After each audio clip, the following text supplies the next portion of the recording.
উসমান রাদিয়াল্লাহু তাআলা আনহুর নেতৃত্বে আছেন। তার আগে ওমর রাদিয়াল্লাহু তাআলা আনহু। ওমর রাদিয়াল্লাহু তাআলা আনহুকে একজন যুবক আব্দুল্লাহ বিন সাবা আল ইহুদি, কি নাম বললাম, নামগুলা মনে রাখবেন। আব্দুল্লাহ বিন সাবা আল ইহুদি, এই ইহুদি আব্দুল্লাহ মুসলমান হয়, সাথে কিছু যুবককে নিয়ে নেয়, ভালো ভালো যেগুলো বিচক্ষণ ব্রেনিয়ান ট্যালেন্ট ছাত্র জায়গা, এদেরকে সাথে নেয়। নেওয়ার পরে পাক্কা সাচ্চা মুলবি হয়ে যায়, আমাদের মতো মুলবি।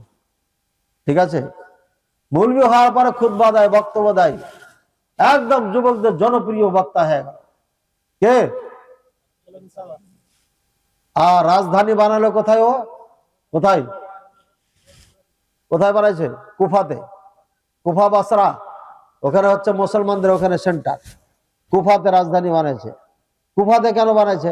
মদিনা মক্কায় জায়গা হবে না। মদিনা মক্কায় সাহাবায়ে কেরাম রয়েছে, সাহাবায়ে কেরামের সন্তানরা রয়েছে, অগণিত সাহাবায়ে কেরাম এখনো জীবিত আছে, ওখানে আর চাপাবাজি চলবে না। এই জন্য মূর্খদের কাছে গেছে। এবং এরা উগ্র।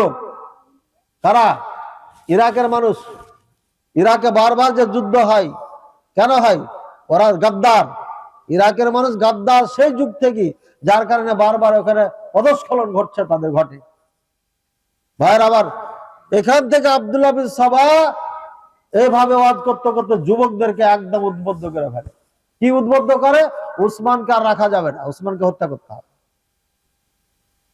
যুবকেরা মেনে নিয়েছে এটা, মুসলমান যুবকেরা মেনে নিয়েছে। উসমান রাদিয়াল্লাহু তাআলা আনহুর মতো খলিফাতুল মুসলিমিন রাসূলুল্লাহ সাল্লাল্লাহু আলাইহি ওয়াসাল্লাম দুইটি কন্যা দামাদাকে হত্যা করতে হবে, এই কথাই যুবকেরা মেনে নিয়েছে। তাই তলোয়ার হাতে করে, তীর ধনুক হাতে করে ৬০০০ সৈন্য, কুফাত থেকে ২০০০, বসরাত থেকে ২০০০, মিশর থেকে ২০০০, এই মতান্তরে ৬০০০ যুবককে নিয়ে আব্দুল্লাহ বিন সাবা চলে যায় মদিনায়। কোথা থেকে কোথায় গেছে দেখছেন? মদিনাতে যাইয়া ৪০ দিন গৃহবন্দী রেখে ওসমান রাদিয়াল্লাহু তাআলাকে হত্যা করেছে। কারা? মুসলমান যুবকেরা। নেতৃত্ব দিচ্ছে কেটা? আব্দুল্লাহ বিন সাবা। আব্দুল্লাহ বিন সাবার টার্গেট কি ছিল বলেন? সাহাবায়ে কেরামদেরকে এদের কাছে ছোট করা, ঘৃণা জমানো। আব্দুল্লাহ বিন একে একে ঘৃণা জমায় জমায় জমায় এই যুবকদেরকে একদম জান্নাতি সার্টিফিকেট ধারী সাহাবীর বিপক্ষে দাঁড় করিয়ে দিয়েছে। বলেন সুবহানাল্লাহ। কি সুবহানাল্লাহ বলবেন? নাউযুবিল্লাহ। দেখছেন কত বুদ্ধিমান।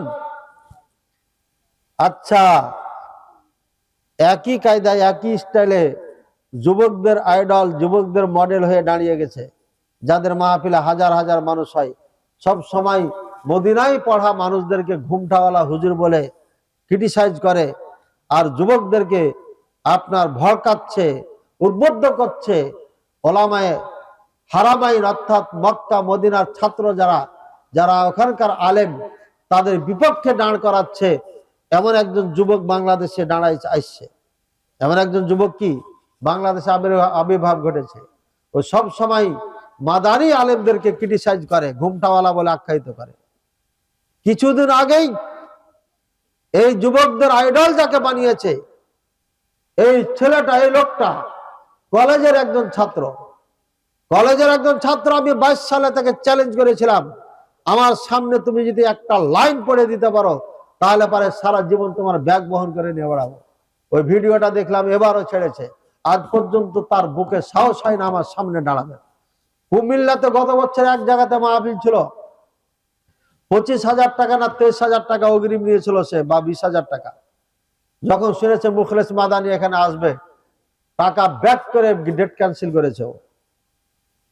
ঠিক আছে, এই ছেলেটা আমি ফেসবুকে লিখেছিলাম এর আগে, এই মাহফিলের আগে লিখেছিলাম ওর নাম ধরে, যে এর যদি কোনো নাম্বার থাকে দয়া করে আপনারা দিবেন। আমার একদম মন থেকে তার সাথে কথা বলে, তার সাথে এই মানহাজ, তার সাথে এই দাওয়াতি নিয়ম নীতি সম্পর্কে আলোচনা করব, এবং তাকে আমি দাওয়াত দিব যে আমার বাসায় আসো তুমি, তোমার সাথে আমার কিছু কথা আছে।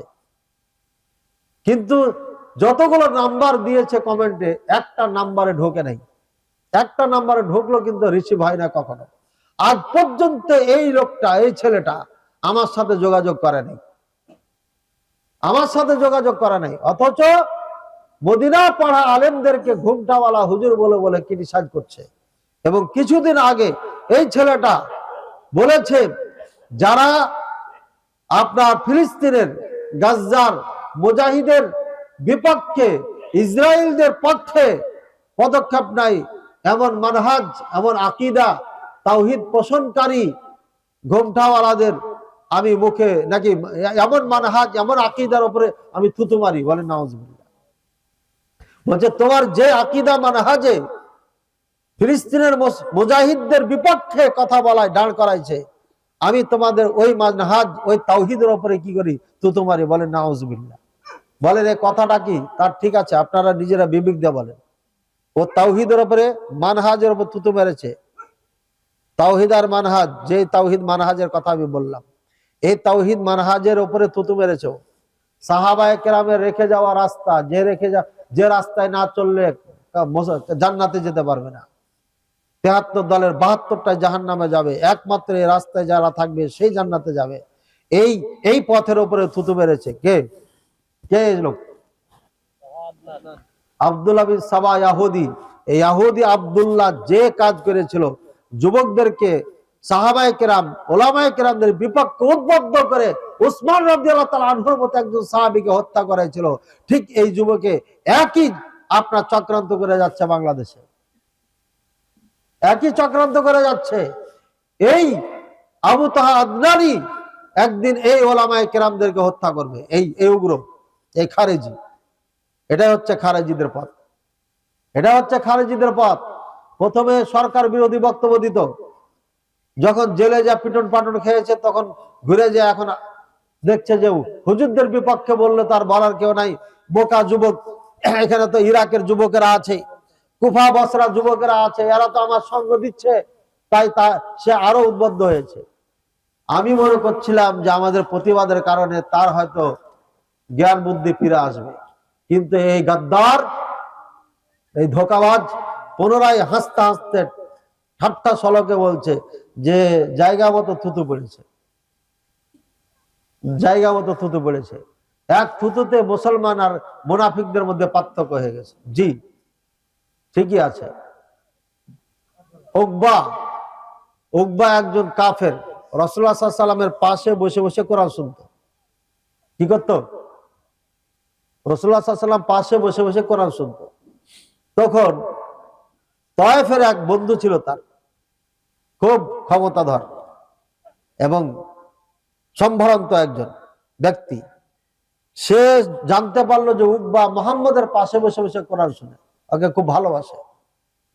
তখন সে বলল, উকবা তুমি আমাকে চাও না মুহাম্মদকে চাও? যদি তুমি মুহাম্মদকে চাও তাহলে তোমার সাথে আমার কোনো সম্পর্ক নেই, আর যদি তুমি আমাকে চাও তাহলে মুহাম্মদের মুখে থুতু দিতে হবে। বলে নাউজুবিল্লাহ। উকবা চিন্তা করতে করতে করতে শেষ পর্যন্ত তার বন্ধুকে অগ্রাধিকার দিল এবং রাসূলুল্লাহ সাল্লাল্লাহু আলাইহি ওয়াসাল্লামের পবিত্র চেহারাতে থুতু মেরেছিল। কিন্তু আল্লাহর অশেষ মেহেরবানি, ওই থুতু তার মুখে এসে লাগে, উল্টা তার মুখে লাগে, এবং সেটা একদম যেমন আগুনের আঙ্গারা পড়লে পারে পুড়ে ছারখার হয়ে যায়, ঘা হয়ে যায়, ঠিক এভাবে তাকে আল্লাহ ধ্বংস করেছিল। থুতু মারা চরিত্রকার উকবা কাফের। আপনি আয়াতে তাফসীর করুন, সূরা ফুরকান বলবে ইয়া'আদু যালিমু ইয়াওমা ইয়া'আদু যালিমু আলা ইয়াদাইহি ইয়াকুলু ইয়া লাইতানি ইত্তাখাযতু রাসূল কি জানে মার রাসূল সাবিলা। সে বলবে যে হে আল্লাহ, হে আফসোস, আমি যদি রসুলের রাস্তা ধরতাম, উকবার রাস্তা না ধরতাম। আর ওই হাতগুলোকে এভাবে কামড়াবে, আফসোস করবার কামড়। এই সে উকবা, এই উকবার ব্যাপারে এই আয়াত নাজিল হয়। কিয়ামতের দিনে আফসোস করবার হাত কামড়াবে। সূরা ফুরকান বলে দিলাম, এক পৃষ্ঠার একটু 2-3 লাইন আছে, তারপরে পৃষ্ঠা, এই পৃষ্ঠা উল্টাবেন, দ্বিতীয় পৃষ্ঠা, তৃতীয় পৃষ্ঠাতে যে এটা পাবেন, আয়াত পাবেন। আয়াত নাম্বার আমরা মুখস্থ করি না, এজন্য বলতে পারছি না। তো সুতরাং উকবা থুথু মেরেছিল কার চেহারায়? আর আজকে এই যুবক আবু তাহা আদনান থুতু মেরেছে মুহাম্মদ সাল্লাল্লাহু আলাইহি ওয়াসাল্লামের মানহাজের উপরে, মুহাম্মদ সাল্লাল্লাহু আলাইহি ওয়াসাল্লামের আকীদার উপরে। উকবার সাথে মিল আছে না নাই তার? আর এই থুতু মারার কারণে প্রমাণ হয়ে গেছিল যে উকবা মোহাম্মদকে ভালোবাসে না, উকবা বাসে তার বিপক্ষের শক্তিকে। আর আবু তাহা আদনানে থুতু মারার পরে দেখলাম বেড়ি তামাক খাচ্ছে আর ও ওখানে বসে বসে তামাশা দেখছে। বেটা মূর্খ কথাকার, যুদ্ধ করবে। ও গাজা নিয়ে কথা বলে, কিয়ামতের আলামত নিয়ে, দাজ্জাল নিয়ে কথা বলে, আর ওর সামনে জর্দা তামাক খাচ্ছে আর ও মুখ নিচে করে বসে বসে দেখছে। ওখানে আমার ক্ষমতা হলো না ওকে নিষেধ করার, আর ও আবার যুদ্ধের কথা বলে কেমন? হ্যাঁ, সুকৌশলে যুবকদেরকে উদ্বুদ্ধ করছে ওলামায়ে কেরামদের বিপক্ষে, উদ্বুদ্ধ করছে। আব্দুল্লাহ সাবা, আব্দুল্লাহ ইহুদি যেভাবে করেছিল সাহাবায়ে কেরামদের বিপক্ষে দিয়ে, ওমর রাদিয়াল্লাহু তাআলা আনহুকে, ওসমান রাদিয়াল্লাহু আনহুকে, আলীকে, হাসান হোসেন রাদিয়াল্লাহু তাআলাকে হত্যা করেছিল এরাই। ঠিক একই কায়দায় কাজ করে যাচ্ছে আবু তাহাদ। সুযোগ পেলে এরাই আলেম ওলামাকে হত্যা করবে, এরাই হচ্ছে খারিজি। চ্যালেঞ্জ করে গেলাম, চ্যালেঞ্জ করে গেলাম, এ আবু তাহা আদনান হচ্ছে খারিজি। এ মানহাজে রসুল, মানহাজে সাহাবা, মানহাজে আইম্মায়ে কেরামের থেকে বাইরে আছে। এই মানহাজে রসুল বুঝে না। এদের মুখ দিয়ে কখনো আকীদার কথা শুনবেন না। এরা মানহাজের কথা বলতে পারে না, কারণ এরা মানহাজ কি জিনিস বুঝে না। এরা কোন রাস্তা চলবে এটাই বুঝে না, কারণ তার আরবি জ্ঞান নেই। সে না কোরআন জানে না হাদিস জানে, কোনটাই জানে না। ও বাংলা বই পড়ে পড়ে এটা করে। ইদানিং শুনলাম এক বক্তব্যতে বলেছে সুমাইয়া রাদিয়াল্লাহু তাআলা আনহা আবু জাহেলের চেহারাতে থুতু মেরেছিল। নাউযুবিল্লাহ, বলেন নাউযুবিল্লাহ। মিথ্যা এটা। এরা ফিল্ম দেখা বলবি। আমাকে আমার এক ভাই বলল যে এটা একটা ফিল্মে আছে, সুমাইয়া রাদিয়াল্লাহু তাআলা আনহু ব্যাপারে ফিল্ম তৈরি করেছে, ওই ফিল্মে দেখাইছে সুমাইয়া আবু জাহেলের চেহারায় থুতু মেরেছে। ইসলামের ইতিহাসে কোথাও এটা নাই সুমাইয়া রাদিয়াল্লাহু তাআলা আনহা আবু জাহেল কাফেরের মুখে চেহারাতে থুতু মেরেছে। কারণ মুসলমান এই কাজ করতে পারে না, মুসলমানদের এটা বৈশিষ্ট্য নয়, মুসলমানদের এটা চরিত্র নয়, কাউরি মুখে থুতু মারবে। এই মূর্খ জাহেলে এটা অপবাদ দিয়েছে সুমাইয়া রাদিয়াল্লাহু তাআলা আনহাকে, এই জন্য যে সে ফিল্ম দেখা বলল। ভাইয়ের আমার, এই সমস্ত পথভ্রষ্ট যুবক যারা মিষ্টি মিষ্টি কথা বলে, অলৌকিক অদ্ভুত কথা বলে আপনাদেরকে বিভ্রান্ত করছে, এদের থেকে আপনাকে বাঁচতে হবে। এদের মাহফিলে অংশগ্রহণ করা যাবে না। আমি বলবো, হে যুবক, তোমরা যারা আবু তাহা আদনানকে দাওয়াত দিয়ে এই বাংলাদেশে ওলামায়ে হাক্কানি রব্বানীদের বিপক্ষে ভূমিকা পালন করার সুযোগ করে দিচ্ছ, তোমরা সাবধান হও, সতর্ক হও, নাহলে কিয়ামতের দিন তোমাদেরকে জবাবদিহি করতে হবে। এবার এই ছেলেটা কেমনে মুনাফিক আর মুসলমানদের মধ্যে পার্থক্য হলো? এই ছেলেটা আগে আহলে হাদিস আন্দোলন, বাংলাদেশ একটা সংগঠন আছে রাজশাহীতে, জানেন এটা? এটার আমির কেটা? প্রফেসর ডক্টর আসাদুল্লাহ গালিব হাফিজাহুল্লাহ। এই সংগঠনের উনি নেতা। প্রথমে এই সংগঠন করত, আহলে হাদিসের বাচ্চাও, বা আমি অত জানি না সে আহলে হাদিস জন্মগত কিনা, কিন্তু সে এই সংগঠনের সাথে কাজ করেছে। এই সংগঠনের হাত ধরেই সেই বক্তব্য দেওয়া শুরু করে। এরপরে যখন দেখছে অদ্ভুত কথাবার্তা, অলৌকিক কথাবার্তা, আহলে হাদিসে খায় না, তখন সে মুড় ঘুরিয়ে দেয়। আহলে হাদিসকে বাদ দিয়ে তখন জর্দা আর গুল তামাকের মজলিসে চলে যায়, দেওয়াদের প্রশংসা শুরু করে। তো মুনাফিক কে হলো? মুনাফিক ওই হলো না আমরা স্পষ্ট ভাষায় বলছি, গাজা ফিলিস্তিন সম্পর্কে 7 তারিখে অক্টোবরের যখন এরা হামলা করেছিল, সেদিন আমি বলেছি, সেদিন সিলেট থেকে আমি আসছিলাম খুতবা দিয়ে, সেদিন বলেছি, তারপরে বলেছি, এটা তো খুতবার পরে খবর পেয়েছি, তারপরে বলেছি কয়েকটা মাহফিলে নিয়ে আলোচনা আছে, এর আগেও আছে, এবং এ কথাও বলেছি গাজা ফিলিস্তিনে যে মুজাহিদেরা যুদ্ধ করছে এরাই হবে ইমাম মাহাদির সৈনিক ইনশাআল্লাহ। আমাদের কিছু ভাইয়েরা গভীরভাবে আপনাদের কিছু দিক নির্দেশনা দিয়েছেন যে গাজা ফিলিস্তিনের কেন জয় হচ্ছে না, এই বিপর্যয় কেন ঘটলো, একের পর এক জায়গা দখল করতে করতে ইহুদিরা সব দখল করলো কেন? তাদের নিজেদের সমস্যার কারণে গেছে। আমি যখন সৌদি আরবে ছিলাম বাদশাহ ফাহাদ যখন বেঁচে ছিলেন, তিনি আপনার হামাসকে, ওখানে কয়েকটা দল আছে, একটা দুটা দল নাই, কয়েকটা যুদ্ধকারী দল আছে, এদেরকে ডেকে মক্কাতে বসে উমরা করিয়া তাদেরকে বলেছিল, তোমরা এক হয়ে যাও, তোমরা এক হয়ে যাও, তোমরা এক হও। এরা এক হয়নি। নিজেদের দ্বন্দ্বের কারণে আজকে ফিলিস্তিনকে হারিয়েছে তারা।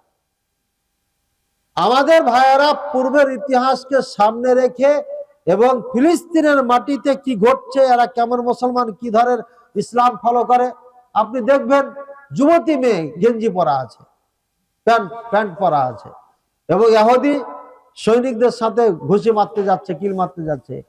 মেয়েটা সাহসিকতার প্রমাণ দেখেছে, ছোট ছোট বাচ্চারা সৈনিকদেরকে গুলিকে ভয় করছে না, ঠিক আছে, কিন্তু তার কি পর্দা ফরজ না? এখন যদি আমি এটা বলি যে ফিলিস্তিনের বোনটা কাজ করলো, পর্দা কেন করলো না সে? হ্যাঁ, বেশিরভাগই পর্দা করে, কিন্তু বেশিরভাগের মুখ খোলা। মুখ খোলা যারা, তারা কারা আমি আজকে মন্তব্য করতে চাচ্ছি না। সৌদি আরবে যারা মুখ খুলে চলে এরা হলো শিয়া। এরা কারা? শিয়া। তো ওখানে শিয়া সুন্নি না, সবাই মিলে দেশটাকে রক্ষা করবে, সবাই মিলে নিজের ইজ্জত সম্মান রক্ষা করবে। এই যুদ্ধ চলছে, এই যুদ্ধ হক আছে তাদের, এটা প্রাপ্য দায়িত্ব, এটা তাদের কর্তব্য দায়িত্ব, এবং আমাদের উপর দায়িত্ব কর্তব্য তাদের হেল্প করা, সহযোগিতা করা। আমরা বারবার বলছি, প্রধানমন্ত্রীকে বলেছি যা আপনি সেখানে সাহায্য পাঠান, সৈনিক পাঠান। আরো ওলামায়ে কেরামদেরকে ডাক দিয়েছি, আমি আরবিতে পোস্ট করেছিলাম এবং আরবিতে বক্তব্য দিয়েছি, তাদেরকে আহ্বান জানিয়েছি তাদের পাশে দাঁড়ানোর জন্য। ইহুদিদের পক্ষে নিবে এমন পৃথিবীতে কোনো মুসলমান আছে বলেন? কিন্তু এই মিথ্যক অপবাদ দিয়েছে আর আমাদেরকে যে আমরা নাকি ইহুদিদের পক্ষ নিয়েছি, বলেন না। আল্লাহ এদেরকে হেদায়েত দান করুন, আর না হলে এদের জিভকে আল্লাহ বন্ধ করে দেন, যেন এরা কথা বলতে না পারে। আল্লাহ যেন এদের জন্য শাস্তি দেন দুনিয়াতে আখিরাতে। আল্লাহ হয় এদেরকে হেদায়েত দান করুন, আর না হলে এদেরকে দুনিয়া আখিরাতে যেন আল্লাহ এদেরকে কঠোর শাস্তি দেন। বলেন আল্লাহুম্মা আমিন। বলেন আল্লাহ এই গভীর রজনীতে তুমি আমার এই দোয়া কবুল করে নাও। এই জালেমদের হয় হেদায়েত দাও, আর না হলে মৃত্যুকদেরকে আল্লাহ তুমি ধ্বংস করে দাও। বলেন আমিন। আল্লাহুম্মা। আপনারা সাবধান হবেন, সবার বক্তব্য শোনা যাবে না, বক্তব্য শুনে ঈমান হারাবেন না। এই সমস্ত যুবকেরাই মুসলমানদেরকে ডিভাইডেড করে ওলামায়ে কেরামদের থেকে মানুষকে দূরে সরিয়া ওলামায়ে কেরামদেরকে হত্যা করেছে। ওই সময়কার ওলামায়ে কেরাম, সব থেকে বড় বড় ওলামায়ে কেরাম কে ছিলেন? ওমর, ওসমান, আলী, হাসান, হোসাইন ইত্যাদি। এনারা নেতৃত্বে ছিলেন, যার কারণে এদেরকে হত্যা করেছে তারা। যাদের নেতৃত্ব শূন্য হয়ে যায় মুসলমান, আসলে সে মুনাফিক, কাফের, ইহুদি। আরে আবু তাহা আদনান, আমি তাকে কাফের বলবো না, তবে মুনাফিকই কাজ করছে, মুনাফিকই কাজ করছে। মুনাফিক বলিনি আমি, মুনাফিকই কাজ করছে। এই জন্য আমালান মুনাফিক সে, আমলের দিক দিয়ে মুনাফিক। বিশ্বাসগত ভাবে কি আছে ওটা আল্লাহ ভালো জানে, আর সে জানে, তার মনের খবর আমি জানি। তবে সে আব্দুল্লাহ ইহুদি যে কাজ করেছিল সাহাবায়ে কেরামের যুগে, সাহাবায়ে কেরামদের হত্যা করেছিল, ঠিক আছে, ইল্লাল্লাহটা বলতে পারছো না, তার বলে ইল্লাল্লাহ, জোরে করে বলে নামবো ইল্লাল্লাহ, ওই যে ইল্লাল্লাহ এখনো বলে লা ইলাহা ইল্লাল্লাহ, বুঝছেন? এইভাবে আপনাকে শিখাতে হবে, ঠিক আছে? হ্যাঁ, খাবার সময়, খাবার এখন সামনে, আম্মু খাবার আগে কি বলতে হবে? বিসমিল্লাহ আব্বু। এই যে শিখাইতে হবে আপনাকে। আপনি বিসমিল্লাহ জোরে করে বলেন, তখন আপনার মেয়ে ছেলে সবাই বলবে। আপনি গরু ছাগলের মতো ঘাম ঘাম করে খেতে লাগলে তো ওরা বলবে কি? তাদেরকে ঠেকা নাকি? কামাই তো করে খাওয়াচ্ছেন আপনি। সুতরাং পরিবার ঠিক করার জন্য কে ঠিক হতে হবে? আগে নিজেকে ঠিক করতে হবে। নিজেকে ঠিক করলে পারে তখন সব ঠিক হয়ে যাবে। আপনি সোজা হয়ে চলবেন, আপনার স্ত্রী বেকার চলতেই পারবে না, ঠিক আছে? আর আপনি দোকানে আড্ডা মারবেন, আপনার স্ত্রী একা একা কি করবে? ঘোড়া ঘাস কাটবে, তখন ওই মোবাইল ধরবে, বললে রে তো দুলা ভাই না, কি করবো, এই জন্য ফোন দিল, কি করছিস, কোনটা আছে, এই গল্প করবো, বুঝছেন? সুযোগ তো আপনি করে দিয়েছেন। পরিবার ঠিক করার জন্য কি করতে হবে? আপনাকে ঠিক হতে হবে, তালিমের ব্যবস্থা করতে হবে, বড় বড় আইম্মায়ে কেরামদের গল্প করতে হবে, গল্প সাহাবায়ে কেরামের জীবনে। প্রথমে রাসূলুল্লাহ সাল্লাল্লাহু আলাইহি ওয়াসাল্লাম সম্পর্কে আমি রাসূলুল্লাহ সাল্লাল্লাহু আলাইহি ওয়াসাল্লামের ঘটনা, নবীদের ঘটনা শোনাই। আমার দুইটা মেয়ে যখন ছিল আর ছেলেটা কোলে ছিল, আমার দুইটা মেয়ে বলতো আজকে একটা ঘটনা, প্রতিদিন একটা করে ঘটনা বলতাম। আদম আলাইহিস সালাম থেকে নিয়ে মুহাম্মদ সাল্লাল্লাহু আলাইহি সাল্লাম পর্যন্ত আমি ঘটনা একটা করে বলতাম। এক ছিল বালক, একটা ছেলে ছিল। ছেলেটা যখন মার পেটে ছিল তখন ছেলেটার বাবা মারা গেল। ওর বাবার নাম কি জানো? আব্দুল্লাহ ছিল। এরপরে ছেলেটা হলো, ছেলেটার নাম আর মা রাখলো মোহাম্মদ। মোহাম্মদকে চিনে নাই বাচ্চারা, গল্প শুনছে আমার থেকে। হ্যাঁ, এরপরে এর জীবনী বলতে লাগলাম, এই হয়েছে। এত কষ্ট তাকে দিল কেন আব্বু? এই জন্য দিল যে ওকে আল্লাহ সব থেকে দামি মানুষ বানাইছে, বড় মানুষ বানাইছে। ওই বানাইবার জন্য ওকে আল্লাহ কষ্ট দিয়েছে। তো কষ্ট দুঃখ আসলে মনে করবে যে আল্লাহ এর মধ্যে কল্যাণ রেখেছে, এ ট্রেনিং। ছোট বাচ্চা ওখানে মোহাম্মদ সাল্লাল্লাহু আলাইহি সাল্লাম কইলে বুঝবে না। এই ছোট বাচ্চার ওয়াজ শুনেছেন, যখন পড়বে মোহাম্মদকে আমাদের নবী, তখন ওই বাবাতে ওয়াজ করে চলে যায়। ওর বাপের নাম তো আব্দুল্লাহ ছিল, মার নাম তো আমিনা ছিল। আল্লাহ তাআলা আমাদের সবাইকে তৌফিক দান করুন আদর্শ পরিবার তৈরি করতে। এরপরে শিক্ষা প্রতিষ্ঠান বেছে নিতে হবে। হ্যাঁ, এখন তো মাশাআল্লাহ আমাদের স্যারেরা তো ভালোই পারতেছে।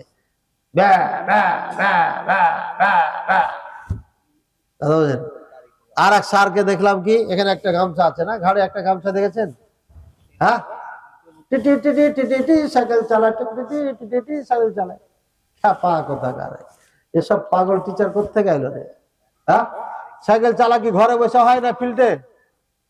সাইকেল চালাতে এখানে আমি সাইকেল নিলাম, নেওয়ার পরে নিজে নিজে লাগলাম চালাতে। কেউ আমার শিক্ষক না, সাইকেল শেখার কেউ শিক্ষক না।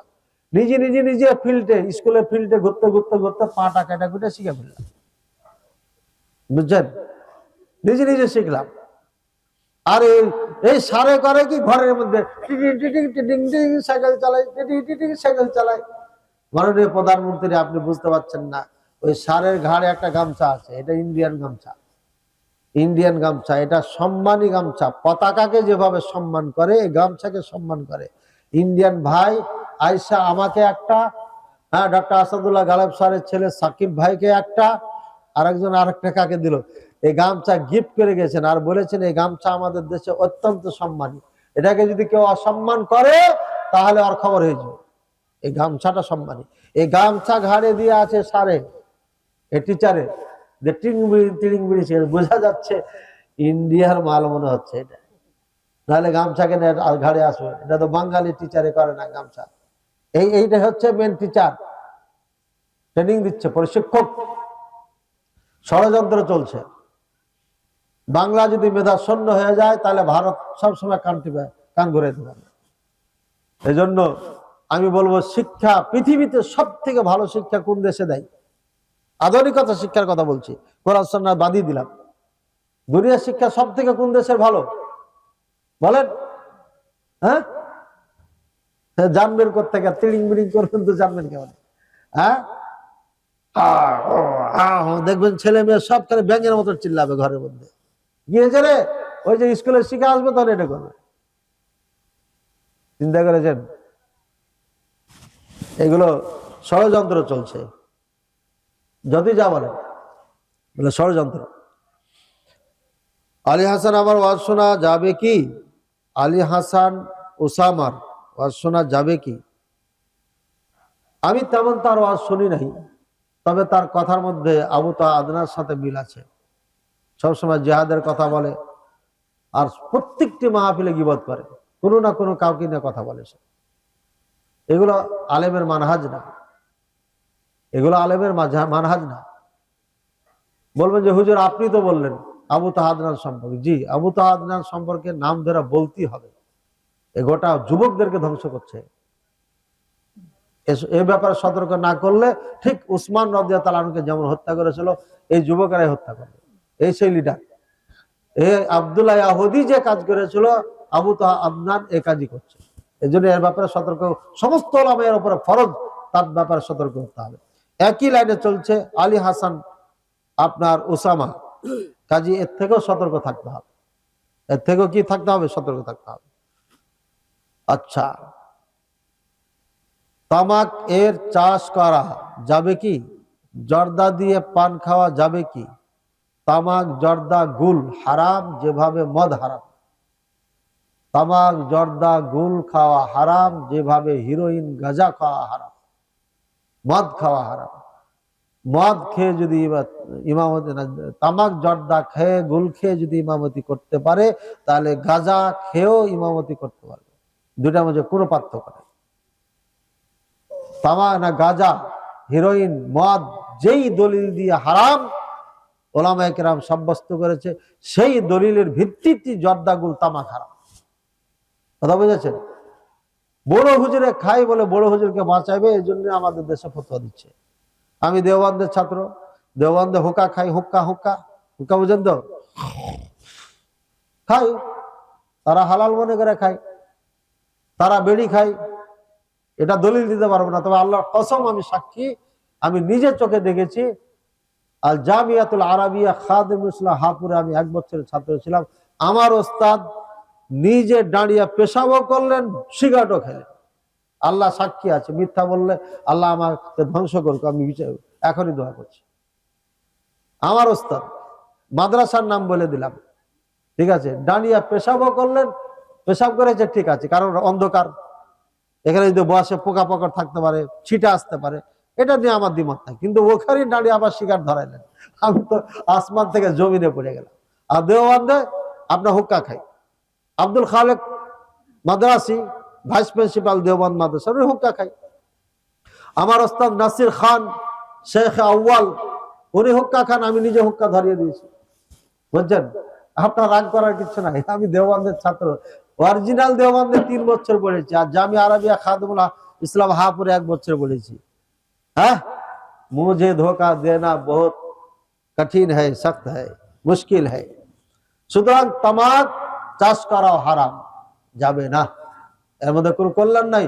আফগানিস্তানে এগুলো করতো, মোল্লারা ক্ষমতা আসার পরে লাঠিতে বেরিয়ে সব ভেঙে ফেলছে। তখন আমেরিকার ওরা হাসছিল, বলছে মোল্লারা তো না খেয়ে মরবে, এটা বিক্রি করে খাচ্ছিল, এখন তো না খেয়ে মরবে। মোল্লারা করলো তামাক উঠা আর কমলা আপেল আঙ্গুর লাগা। এখন কমলা আঙ্গুরের এমন জুস আল্লাহ বরকত দিয়ে দিয়েছে যে গোটা পৃথিবী ছেয়ে যাচ্ছে, তাদের প্রোডাক্ট এমন ভাবে ছড়িয়ে যাচ্ছে। আর কাজু বাদাম, হ্যাঁ, পাস্তা যেগুলো পৃথিবীর সব থেকে দামি খাদ্য, এগুলো আফগানিস্তানে হয়। আফগান থেকে, পাকিস্তান থেকে, ভারত হয়ে বাংলাদেশে ঢুকে। ভারতের এতগুলো নাই, সব আফগান থেকে ঢুকে এগুলো, আপনারা জানেন না। আফগান এমন একটা দেশ, খালি ওখানে নিয়ামত আর নিয়ামত আছে।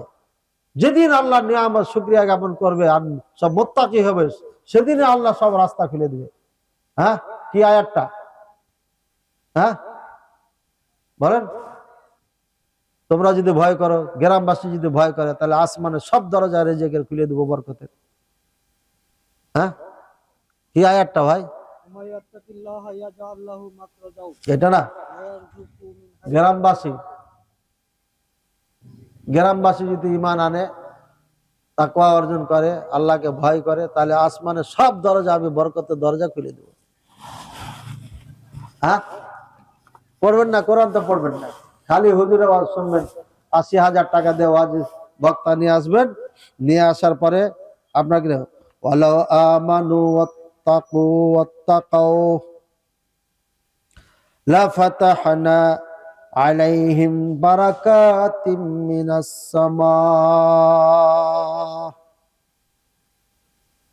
ঠিক আছে, পুরো আয়াতটা পড়িয়ে শুনাই দিই আপনাদের, তাহলে পরে ভালো হইব। আল্লাহু আকবার। ওয়ালাউ আন্না আহলাল কুরা আমানু ওয়াত্তাকাউ লাফাতাহনা আলাইহিম বারাকাতিম মিনাস সামাই ওয়াল আরদি ওয়ালাকিন কাযযাবু ফাআখাযনাহুম বিমা কানু ইয়াকসিবুন।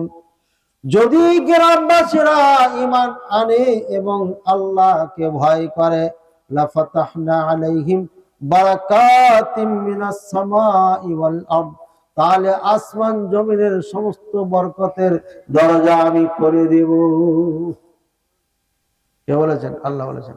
আফগানিস্তানের মানুষ যখন দিন ফলো করতে লেগেছে, তখনই আল্লাহ বরকতের দরজা খুলে দিয়েছে। সৌদি আরবের মানুষ খেতে পেত না। আমার ওস্তাদ ক্লাসে বসে বসে কেঁদে কেঁদে বলেছে, আজ থেকে 50 বছর আগে আমরা খেতে পেতাম না, পুরো দিন খেতে পাইনি, আমরা না খেয়ে থেকেছি। আমার বাবার পরিবার অনেক বড় ছিল, আমরা না খেয়ে থেকেছি দিনের পর দিন। এরপরে আল্লাহ বরকত করে দিলেন। যেদিন থেকে কোরআন সুন্নাহর দেশ চালু করলো, তার আইন চালু করলো, আজ পর্যন্ত আছে। কোর্টে তাদের একদম কোরআন সুন্নাহ ভিত্তিক বিচার আজও হচ্ছে। কোর্টে যদি রাজার বেটাও চলে আসে তারও ছাড় নেই। জানেন না কিছুদিন আগে ঘটনা দেখেননি, যে তাকে হত্যা করা রায় দিয়ে দেয় জজ সাহেব। এই ফ্যামিলি বাদশার কাছে যায়, বাদশা বলছে না, আমায় এটা মাফ করার ক্ষমতা নাই। যাকে হত্যা করেছো তার পরিবার যদি মাফ করে দেয় তাহলে মাফ হবে, না হলে হবে না। এরপরে ওরা বলেছিল কত সম্পদ লাগবে দাও, গোটা খানদান এসে তাদের এটা হলো সম্মানী পোশাক, তাদের এটা সম্মানী, এটাকে ক্রিটিসাইজ করে এই বেয়াদব গুলো। সৌদি আরবের মানুষের এটা সব থেকে সম্মানী পোশাক, এটাকে সবাই খুলে, আলেম ওলামা ছোট বড় সবাই খুলে মাটিতে ফেলে দিয়ে হাঁটুকে বেঁধে দিয়ে বলেছিল ওই বাড়ির সামনে যে তোমরা যা চাইবে, সোনা টাকা পয়সা ধন দৌলত গাড়ি বাড়ি সব দিয়ে ভর্তি করে দেবো, কিন্তু তুমি ক্ষমা করে দাও এই ছেলেটাকে, একটাই ছেলে, একে মারবে। কিন্তু ক্ষমা করেনি, শেষ পর্যন্ত তাকে হত্যা করতে।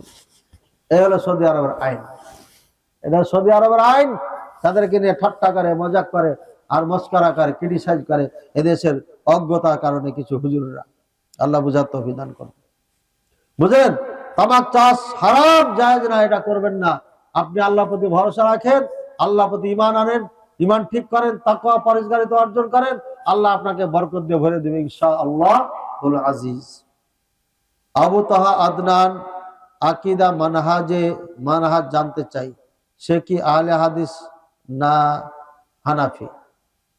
ও এখন কোনোটাই না, এখন পুরা মুনাফিকি চরিত্র সে গ্রহণ করেছে। এতদিন আহলে হাদিসের মধ্যে ছিল, যখন দেখছে আমার ইনকাম হবে না আহলে হাদিসের মধ্যে থেকে, এরা তো লামাযাবি, তখন উনি আবার গোল আলু হয়ে যায়। গোল আলু হতে হতে এখন দেখা যাচ্ছে যে অন্যদিকে পা দিয়েছে। এর কোনো মানহাজ নাই, এর কোনো ধর্ম নাই, কর্ম নাই, কিচ্ছু নাই, এই দুনিয়া চাই, দুনিয়ার জন্য দড়িয়ে বেড়াচ্ছে। দিনদারিতা পরেশগারিতা কিচ্ছু নাই এর ভিতরে। তার আমি এর আগে আলোচনা করেছি, স্ত্রীর ভয়ে আত্মগোপন করেছিল এক খালার বাসায়। ওটা কি নিজের খালা ছিল? আর বলেন, খালা মানে কি? আর এক বন্ধুর বাড়িতে ছিল। বন্ধুর বাপ নাই, বন্ধুও বাড়িতে নাই, শুধু খালা আছে। মাশাআল্লাহ, খালাটা খুব সুন্দর দেখতে, আমি খারাপ মন্তব্য করছি না। এই যে 7 দিন আত্মগোপন করে খালার বাড়িতে থাকলো 3 জন যুবক, এই মহিলাটা কি পর্দা করেছে তাদের সাথে? কি মনে হয় আপনাদের? কেন? আল্লাহ ভালো জানে। মহিলা যদি পর্দা করতো তাহলে লাইভে তো মুখ খুলে আসতো না। কোটি কোটি জনতার সামনে লাইভে এসে মুখ খুলে কথা বলছে, তাহলে বোঝা গেল কি মহিলা তাদের সাথে মুখ খুলেই ছিল, পর্দা ছিল না। তাহলে এই বক্তা যদি একটা বেগানা মহিলার বাড়িতে 7 দিন কাটাইতে পারে, তাহলে পারে কিভাবে তার মধ্যে ধর্ম আছে, কর্ম আছে? বলেন। গোটা দুনিয়াতে হাই হুলাস পড়ে যাচ্ছে, আর ওই ঘরে বসে বসে তামাশা করছে। স্ত্রী কান্দা কান্দা বেহুশ হয়ে যাচ্ছে, আর ওই ঘরে বসে আর একজন আত্মগোপন করে আছে। এই কেমন বলবি আর কেমন বক্তা রে ভাই, বলেন। স্ত্রী সাংবাদিক ডেকে ডেকে পাগল হয়ে যাচ্ছে স্ত্রী, আর ও খালার বাড়িতে বসে আত্মগোপন করে আছে। এটা যদি বলেন যে আর মানহাজ কি, এর আকীদা কি? এর আকীদা ধর্ম কিচ্ছু নাই, স্বার্থপর দুনিয়াদার। এই জন্যই তো 60,000 টাকা নেয়, অগ্রিম অর্ধেক নিয়ে নেয়। পাকা চুলে কলপ বা পাকা চুল তুলে ফেলা যাবে কি? জিনা যাবে না। এবং কাবিরা গুনাহ, ছোট মোটো গুনাহ না, বড় গুনাহ, একদম হারাম পাকা চুল উঠানো। এবং পাকা চুলে কালো কালি করা হারাম, জায়েজ না। হ্যাঁ, আপনি মেহেদি দিতে পারেন, যেমন আমরা দিয়েছি, এছাড়া কালো কালি দেওয়া যাবে না, হারাম, একদম হারাম। কিছু কিছু ক্ষেত্রে অনুমতি দিয়েছে যুদ্ধের ময়দানে সৈনিকদের জন্য, যাতে ওকে বুড়া মনে না করে, এসব কিছু কিছু ক্ষেত্রে ওলামায়ে কেরাম কিছু ছাড় দিয়েছেন। কিন্তু এমনি ব্যাপার, এমনি সচরাচর এটা হারাম, জায়েজ নাই। কাউকে জীবন সঙ্গী করে পাওয়ার জন্য দোয়া করা যাবে কি? দোয়া করা যাবে কি মানে দোয়া জরুরি। সারা জীবন যাকে সঙ্গী বানাবেন, আপনি সাথী বানাবেন, অবশ্যই দোয়া করতে হবে, সব সময় দোয়া করতে হবে। রব্বানা আতিনা ফিদ দুনিয়া হাসানা। আলী রাদিয়াল্লাহু তাআলা আনহু বলছেন, দুনিয়ারে হাসানা মানে নেক স্ত্রী। আলী রাদিয়াল্লাহু তাআলা এটা তাফসীর। ওয়াফিল আখিরাতে হাসানা, আল্লাহ আখিরাতে হাসানা দাও মানে জান্নাতে হোক, বুঝছেন? ওয়াকিনা আযাবান নার, জাহান্নামের আগুন থেকে আল্লাহ তুমি বাঁচাও। এই দোয়াটা সবসময় পড়বেন। এটা না পড়ে সালাম ফিরিয়েন না। সালাম ফেরার আগে দোয়াটা পড়বেন, রব্বির হামহুমা কামা রাব্বায়ানি সগীরা, এই দোয়াটা পড়বেন, বুঝেছেন? সুতরাং জীবন সঙ্গিনীর জন্য সারা জীবন দোয়া করতে হবে। দোয়া করতে করতে পাওয়ার পরও দোয়া করতে হবে। ওই যে দোয়া আগে পড়লাম আমি সূরা ফুরকানের। আর্থিক লেনদেন ছাড়া শুধু সময় কি জানে কাটানোর জন্য তাস, লুডো বা দাবা খেলা যাবে কিনা? জিনা যাবে না, হারাম। তাস, লুডো এগুলো যে খেলা হয়, ক্যারাম বোর্ড, এগুলো হারাম হারাম হারাম, জায়েজ নেই। বলে হারাম কেন হলো? এটা কি সমস্যা? টাকা পয়সা লেনদেন নাই। আপনি যখন দাবা খেলেন তখন কি আল্লাহ জিকির করেন? এই দাবা আপনাকে জিকির থেকে সরিয়ে ফেলেছে। এই দাবাতে এমন দাবান দাবাইছে শয়তানে যে আপনাকে নামাজও পড়তে দেয় না। আর লুডু, দাবা, ক্যারাম বোর্ড যা আছে এগুলো ঘরে কি হয়, যাদের নেশা হয়ে যায়, ও দেওর বা খালাতো ভাই, ফুফাইতো ভাই যাকে পায় তাকে টেনে নিয়ে এসে খেয়াল। কথা বলছেন? আমি ছাত্র বয়সে তখন ছোট ছিলাম, আমার দাড়ি টাড়ি বের হয়নি। কোন বাসায় যেন গেছি আমার মনে নাই, ভারতে না এখানে না, ভারতে তো দাড়ি বের হওয়ার পরে গেছি। কইছে মৌলভী সাহেব লুডো খেলতে জানো? লুডো খেলবে আমার সাথে। এটা এক মহিলা আর কি, আমার মনে নাই কোন বাড়িতে কোথায় গেছি, কিন্তু আমি কথাটা মনে আছে আমার। মানে নেশা উঠে গেলে ও যাকে পাবে তাকে দিয়ে খেলবে, জোর করে খেলাবে। হ্যাঁ, খালাতো ভাই মামাতো ভাইকে নিয়ে যদি আপনার মেয়ে লুডো খেলে, লুডো, তাহলে কি ঘটবে? 12টা বেজে গেছে। হ্যাঁ, তাই তো দেখছি আর 7 মিনিট বাকি আছে। তো যা হোক, এদিকে 12টা বাজেছে মানে ওইদিকেও 12টা বাজে। বুঝেছি বুঝেছি। হ্যাঁ, এই জন্য এগুলো হারাম। 1 নম্বর আল্লাহর জিকির থেকে এগুলো দূরে সরিয়ে দেয়। ইন্নাল্লাহ নাকি ওয়ামিনান নাসি মাইয়াত্তাখিযু মিন দুনিল্লাহ নাকি ওয়ামিনান নাসি মাইয়াশতারি লাহওয়াল হাদিস লিয়ুদিল্লা আন সাবিলিল্লাহ। কিছু বেগাইরে ইলমি, কিছু মানুষ আছে তারা আল্লাহ থেকে দূরে সরিয়ে দিয়ে জ্ঞানহীনতার কারণে, অজ্ঞতার কারণে দূরে সরানোর জন্য খেল তামাশার বস্তু ক্রয় করে। ওয়ামিনান নাসি মাইয়াশতারি লাহওয়াল হাদিস, খেল তামাশার জিনিস ক্রয় করে ওরা বেগাইরে ইলম, তাদের জ্ঞান না থাকার কারণে। তার মধ্যে মোবাইলটা যারা অপব্যবহার করেন, এটা চরম একজন ভয়ঙ্কর লুডো এবং তাস, দাবা সবকিছুকে হার বানাইছে। এই জন্য সাবধান, ছেলে মেয়ে হাতে এগুলো উঠিয়ে দেবেন না। আমার মাদ্রাসার ছাত্রদেরকে মোবাইল ইউজ করতে দেওয়া হয়, একদম হারাম, জায়েজ নেই। বড় বড় ছাত্ররা বলছে শেখ আমরা তো একটু মাসলা মাসাইল দেখবো। মাসলা মাসাইল দেখার দরকার নাই, মাসলা মাসাইল যে এখানে বসে আছে না, দরকারই নেই। ছেলেদের হাতে এটা উঠাই দিয়েছেন মানে ওকে ধ্বংস করে দিয়েছেন। আল্লাহ তাআলা আমাদের বোঝার তৌফিক দান করুন, সোজা সরল পথে চলার তৌফিক দান করুন। মানে আল্লাহ। তাহলে আজকের আলোচনা কি বুঝলাম? আজকের ক্লাস থেকে এটা পেলাম যে মানহাজ এবং তরিক, রাস্তা সাহাবায়ে কেরামের যেটা, সেটার উপর থাকতে হবে। আর এটার উপর থাকার জন্য কোরআনের ব্যাখ্যা, হাদিসের বিশ্লেষণ, ব্যাখ্যা যেভাবে আল্লাহ রসুল সাহাবায়ে কেরাম রাদিয়াল্লাহু তাআলা আনহুম দিয়েছেন, তারপরে আইম্মায়ে কেরাম, তাবিঈনে কেরাম, তাবা তাবিঈনে কেরাম, আহলুস সুন্নাহ ওয়াল জামাতের উলামায়ে কেরাম যেটা দিয়েছেন ওটা আমাদের নিতে হবে। সুতরাং এর মধ্যে কিভাবে আমরা এটা পাবো আমি বলে দিয়েছি। কোরআনের ব্যাখ্যা হিসাবে নেবেন ইবনে কাসির প্রথম, ঠিক আছে? তারপরে আপনার কুরতুবী, তারপরে যেগুলো আছে আমাদের মোটামুটি সচরাচর চলে, এগুলো সবটাই চলে। হ্যাঁ, বাইজাবি নাকি, হ্যাঁ বাইজাবি, কাশাফ, এগুলোর মধ্যে সমস্যা আছে। এগুলো সবার পড়া ঠিক না যারা তাওহীদ বুঝে না, আকীদা বুঝে না। আর হাদিসের ক্ষেত্রে বুখারী, মুসলিম প্রথম, তারপরে আবু দাউদ, তারপরে তিরমিজি, তারপরে নাসাই, ইবনে মাজাহ, মুওয়াত্তা মালিক, মুসনাদ আহমদ, সহিহ ইবনে হিব্বান, সহিহ ইবনে খুজাইমা, এ পর্যন্ত গেলে পৃথিবীর সব কিছু পেয়ে যাবেন। এই 6টা কিতাবে সব সমাধান আছে, অত দূরে যেতেই হবে না আপনার, ঠিক আছে? এরপরে যদি কোনো জিকির আজকার বা কোনো আমলের হাদিস পাওয়া যায়, বিশুদ্ধ হাদিস, যেই কিতাবই হোক না কেন, সহিহ হলে নিব, কোনো আপত্তি নেই। আমরা এটা বলছি না যে আপনি বোখারি মুসলিমই থাকেন, বোখারা মুসলিমের যেটা পেয়ে যাবেন আর অন্য জায়গায় যাওয়ারই দরকার নেই। ঠিক আছে, সালাতের নফল আদায় করবেন কি না, করবেন কি করবেন না বোখারিতে আছে, মুসলিমে আছে, দরকার না অন্য কিতাবে। কারণ যে কোনো হাদিস বোখারি মুসলিমের সাথে যদি সংঘর্ষ হয়ে যায়, একদম চোখ বন্ধ করে বলবেন হয় ওটা দুর্বল না হলে জাল। বুঝেছেন কথা? না হলে পারে মানে কম আছে, মান কি কম। এই যে এখানে দুইটা মোবাইল আছে, দুইটা দাম কি একই? পার্থক্য আছে কিন্তু, দেখতে কিন্তু প্রায় একই। ঠিক আছে, এখন বিক্রি করলে এটার দাম একটু বেশি হবে, এটা কম হবে, এটা একদম পুরানা চলে না, কিন্তু একে ব্লাউজ টেলাউজ শাড়ি কামিজ সব পরাই দিয়া একদম নতুন মনে হচ্ছে, তাই না? আসলে নতুন না, অনেক পুরানা। তো সুতরাং আপনার জিনিসের মধ্যে যেমন দামে কম বেশি রয়েছে, হাদিসের মধ্যে মানে কম বেশি রয়েছে, এগুলো আলোচনা আমাদের আছে, আপনারা দেখে নেবেন। অনেকে বলে রাসূলুল্লাহ সাল্লাল্লাহু আলাইহি ওয়াসাল্লামের হাদিস কি আপনার জাল হয়, দুর্বল হয়, এটা বুঝে না সে বলেছে। একটা হাদিস বলি আপনাদের, বইটা আমার কাছে আছে। মান নাকাহা মুতাআতান ফালাহু আজরু হজ্জিন মাবরুর। যে ব্যক্তি কন্টাক্ট বিবাহ করবে সে ব্যক্তি কবুল হজের নেকি পাবে। কি বললাম? বলেন না কেন?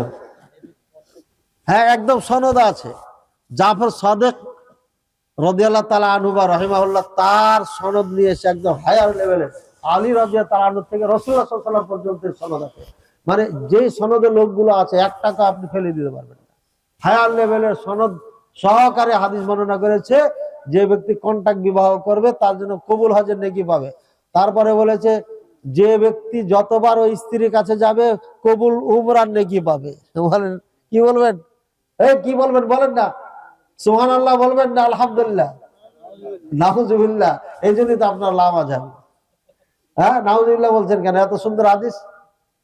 এখন দেখেন হাদিস জাল হয় কি হয় না? হ্যাঁ, এটা জাল হাদিস, ইরানিরা বানাইছে, এটা ইরাকি শিয়ারা বানাইছে। ওদের মুলবিরা ওয়াজ করতে যায়, ওখানে 2-1 ঘন্টা থাকবে, 1 ঘন্টার জন্য বিয়ে করে। ওদের এই পাগড়ি জেলা আছে পাঁঠা, যেখানে যে মেয়ে পছন্দ হবে ও বলবে এটা বিয়ে দাও আমার সাথে, দিতে হবে, না হলে পারে ও আর শিয়া থাকবে না, ও জান্নাতে যাবে না, টিকিটও জান্নাতের পাবে না। বুঝছেন? দুধের বাচ্চা পর্যন্ত বিয়ে করা জায়েজ আছে, আয়াতুল্লাহ খমিনি লিখে গেছে, বইয়ে লেখা আছে, আমার কাছে বই আছে। হুজুররা বই পড়ে না তো পাইবে কোথায়?